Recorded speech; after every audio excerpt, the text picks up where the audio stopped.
The portrait of A lady, यह खुशवंत सिंह के द्वारा लिखी गई एक महत्वपूर्ण ऑटोबायोग्राफिकल स्टोरी है। इसमें लेखक ने अपने दादी के प्रति अपनी मधुर स्मृतियों को व्यक्त किया है। लेखक बचपन में अपने दादी के साथ गांव में रहता था और वह बतलाता है कि गांव में वह किस तरह से दादी के साथ खुश था।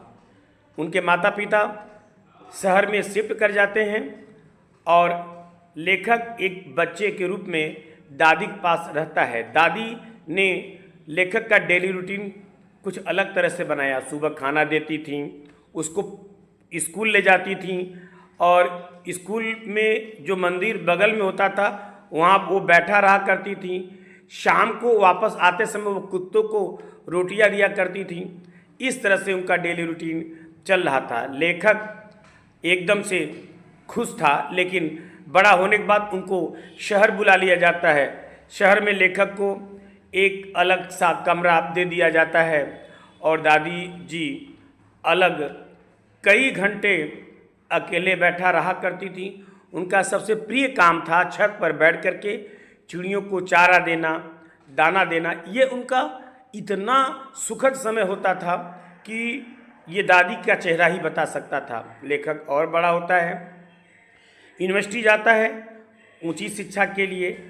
अब लेखक को आगे विदेश जाना होता है। तभी दादी सुनती हैं कि स्कूल में एक डांस प्रोग्राम में लेखक भाग ले रहा है। दादी नाराज सी हो जाती हैं।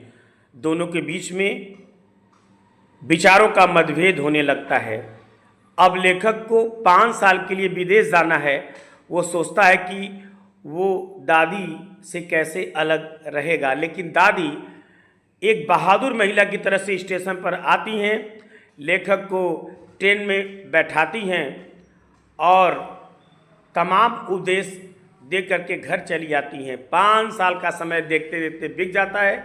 आज लेखक घर आने वाला है। दादी एकदम से खुश हैं। वह स्टेशन पर जाती हैं और उतावली होकर के ट्रेन का इंतज़ार करती हैं और जैसे ही लेखक ट्रेन से निकलता है वह दौड़ करके लेखक को गले लगा लेती हैं। दादी के छाती को बहुत आराम मिलता है और उस दिन दादी खूब ढोलक बजाती हैं और इतना बजाती हैं कि बीमार पड़ जाती हैं। रात में वो बिस्तरे पर आ जाती हैं। दूसरे दिन चिर निद्रा की आगोश में समा जाती हैं। अंतिम यात्रा के समय सभी चिड़ियों की आंखों में आंसू थे। दादी के घर से जाते ही सभी चिड़ियां घर को हमेशा के लिए छोड़ दिए।